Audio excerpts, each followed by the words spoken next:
Sebelum kalian lanjut nonton video ini, subscribe YouTube channel Persada Wadah TV dan aktifkan lonceng notifikasinya.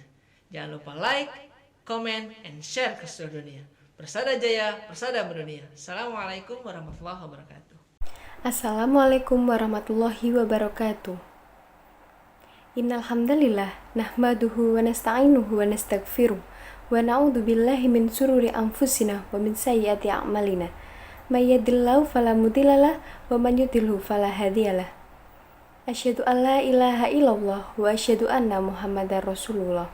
Pertama-tama, marilah kita panjatkan puji syukur kita atas kehadirat Allah Subhanahu wa taala yang telah memberikan nikmat sehat kepada kita semua.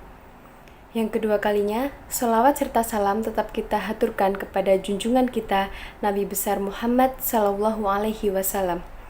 Yang ketiga kalinya, saya di sini akan menyampaikan sebuah kultum dengan judul Kisah Abdullah bin Rawahah, seorang sahabat Rasulullah yang tegas tolak suap. Abdullah bin Rawahah merupakan salah satu sahabat Nabi Muhammad SAW. Beliau merupakan salah satu dari 12 orang yang pertama menyatakan keislamannya dari kalangan Ansor sebelum terjadinya hijrah. Abdullah bin Rawahah mahir dalam membuat puisi.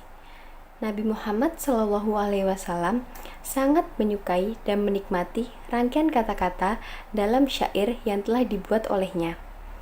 Semenjak masuk Islam, Rasulullah SAW mendorong beliau agar lebih tekun lagi dalam membuat syair.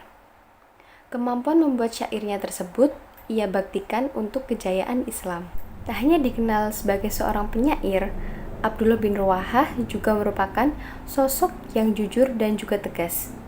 Suatu ketika, Rasulullah SAW menugaskan Abdullah bin Rawahah untuk mengecek harta benda masyarakat Khaybar untuk keperluan penarikan jizyah. Jizyah merupakan pajak bagi penduduk yang non-muslim. Khaybar merupakan tempat tinggal kaum Yahudi. Abdullah bin Rawahah langsung datang ke daerah tersebut. Di sana, beliau memeriksa dan menaksir jumlah kurma yang masih menggantung di atas pohon milik masyarakat Khaybar. Sesuai kesepakatan, masyarakat Khaybar harus membayar pajak karena telah tinggal di wilayah kekuasaan Islam. Saat tengah memeriksa jumlah kurma, masyarakat Khaybar mencoba memberi suap kepada Abdullah bin Rawahah. Mereka menyerahkan perhiasan dengan harapan Abdullah bin Rawahah mengurangi taksiran dan memberikan keringanan pajak kepada mereka. Namun, Abdullah bin Rawahah secara tegas langsung menolak suap yang ditawarkan penduduk Khaybar kepadanya. Ia menegaskan bahwa harta suap adalah harta yang haram. Harta sogokan atau riswah yang kalian tawarkan kepadaku adalah harta yang haram.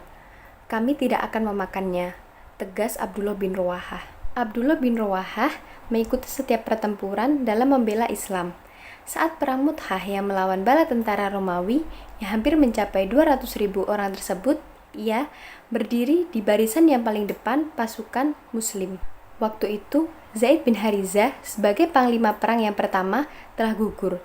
Demikian juga dengan panglima perang yang kedua, yaitu Ja'far bin Abi Thalib. Setelah kedua panglima perang tersebut tewas, Abdullah bin Rawahah meraih panji perang dari tangan Ja'far dan terus memimpin pasukan. Ia terus saja menerjang barisan tentara musuh. Abdullah bin Rawahah akhirnya beliau gugur juga dalam pertempuran Mu'tah. Posisinya sebagai seorang panglima perang kemudian digantikan oleh Khalid bin Walid atas persetujuan dari seluruh anggota pasukan dalam perang Mu'tah tersebut. Mungkin itu yang bisa saya sampaikan, kurang lebihnya saya mohon maaf. Wassalamualaikum warahmatullahi wabarakatuh.